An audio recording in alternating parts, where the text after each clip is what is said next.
অবশ্যই মেয়েরা বেটারের থেকেও বেটার খুঁজে। আর এখন কিছু মেয়ে এসে কমেন্ট করে বলবো যে ভাইয়া দেখো সব মেয়ে কিন্তু সেম না। হ্যাঁ, এটা আমিও জানি যে হাতের 5টা আঙ্গুল যেহেতু সমান না, তাহলে প্রত্যেকটা মেয়ে কখনোই সেম হইতে পারে না। তবে আমার এমন একটা মেয়ে দেখাও যে কিনা বেটারে তালাশ করে না, বেটার খুঁজে না। যেমন ধরো গেমের ভিতরে একটা মেয়ের প্রাইম লেভেল 7 কিংবা 8, আর ওই মেয়েটাই ডো করছে একটা নর্মাল প্লেয়ারের সাথে যার কোনো প্রাইম লেভেল নাই, যে কিনা আইডিতে কোনো রকম খরচাপাতি করে না। আমার শুধু এমন একটা মেয়ে দেখাও। আচ্ছা, প্রাইম লেভেল 7 8ও বাদ দিলাম, তুমি আমার এইটা বলো যে কোনো মেয়ের যতটুকু পরিমাণ লেভেল আছে ওর থেকে নিচের কোনো ছেলেরা কি কখনো ডো করে? আমি এমনটা কখনোই দেখি নাই যে একটা মেয়ের এতটুকু পরিমাণ লেভেল আছে এর চাইতে নিম্ন পরিমাণের কোনো ছেলের সাথে ডো করতে কিংবা তার সাথে রিলেশন করতে। এখন এইটা বলো যে মেয়েরা কি সত্যি বেটারের থেকে বেটারের তালাশ করে না?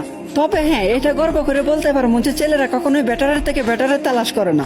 আমি এমন অনেক ছেলেরা দেখছি যে কিনা একটা র্যান্ডমলি একটা মেয়ের সাথে ডো কইরা, কিন্তু ওই মেয়েটার আইডিতে যদি কোনো কিছু নাও থাকে, তার এত পরিমাণ কালেকশন গিফট করে, গিফট কইরা তার বেটার বানায় নেয়। তারপরে যখন মেয়েটা বেটার হইয়া যায়